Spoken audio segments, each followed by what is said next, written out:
میں خوش رہنا چاہتا ہوں۔ میں خوش رہنا چاہتا ہوں۔ ہر شخص اس چیز کے پیچھے بھاگ رہا ہے جس کا عہد اس کے خالق نے کر رکھا ہے، جسے وہ شخص صرف اپنی باتوں کے حق ہونے کی دلیل کے طور پر بیان کرتا ہے۔ ہمارے ملک پہ ہر اس عہدے پر وہ آدمی براجمان ہوا بیٹھا ہے جس کی اس نے کوئی تربیت نہیں لے رکھی۔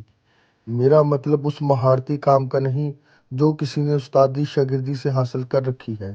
ایک انتہائی ان پڑھ شخص کو بھی یہ معلوم ہے کہ اگر اس کا بچہ 8 سے 10 سال جب تک کسی ویلڈنگ کے استاد کے ساتھ نہیں لگا لیتا تب تک ایک اچھا کاریگر نہیں بن سکتا۔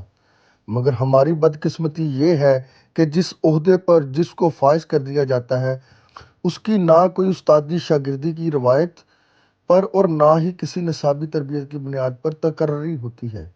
ہمارے ہاں شوہر اور بیوی کا انتخاب بھی ایسے ہی کر لیا جاتا ہے جیسے ہم اپنے حکمرانوں کا انتخاب کرتے ہیں۔ اس کے بعد اگلا مرحلہ باپ اور ماں بننے کا بھی ایسے ہی ہوتا ہے۔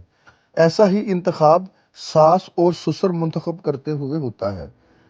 وہ ابتدائی عہدوں کی اندھا دھند تقلید ہوتی ہے جس نظام کی عادت فطرت میں تبدیل ہو جاتی ہے، اور کہتے ہیں کہ فطرت نہیں بدلتی۔ اگر ہمارے خاندانی منصبات پر تقرری سے پہلے حاکموں کی تھوڑی سی تربیت کر دی جائے تو ہو سکتا ہے کہ یہ انجام سے بے خبر لوگ اپنے قائد بھی تربیت یافتہ چن لیں۔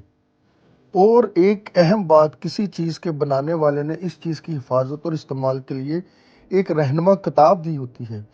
ہم اس کا استعمال فعال طریقے سے کر سکتے ہیں اور ہم مکمل یقین کے ساتھ اس کتاب کی رہنمائی سے مستفیض ہوتے ہیں۔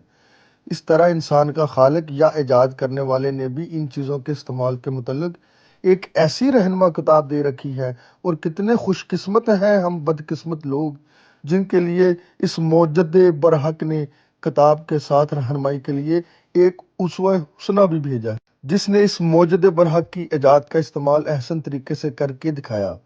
ہم نے اس کا استعمال جب اس کی رہنما کتاب اور رہنما سے ہٹ کر کیا تو قوی نقصان اٹھایا۔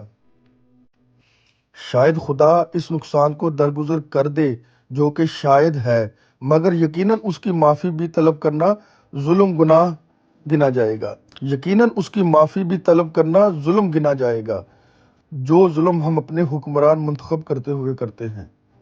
کیونکہ جب تک شوہر یا بیوی، ماں ہو یا باپ، ساس ہو کے سسر، جب تک ان کی تعیناتی سے پہلے ان کی اچھی ٹریننگ نہیں کی جائے گی تب تک ہم اپنے حکمرانوں کی تعیناتی اسی ثقافت کے تحت کرتے رہیں گے، اور گھر اور گھاٹ دونوں میں ذلت کی ایک درخشاں مثال کی طرح یہی کچھ وراثت بنا کر اگلی نسل کو منتقل کر کے راہ جواب دہ پر رواں دواں ہو جائیں گے۔ اس کے بارے میں آخر میں صرف اتنا ہی کہوں گا، اپنی نسل سے اظہار محبت بھلے نہ کر، اپنی نسل سے اظہار محبت بھلے نہ کر، کچھ ظلم کر جا کم چاہت بھلے نہ کر، کچھ ظلم کر جا کم چاہت بھلے نہ کر، کر لے خوش انسان جتنے بھی ہو، کر لے خوش انسان جتنے بھی ہو سکیں، حیدر خدا کی اتنی عبادت بھلے نہ کر، حیدر خدا کی اتنی عبادت بھلے نہ کر۔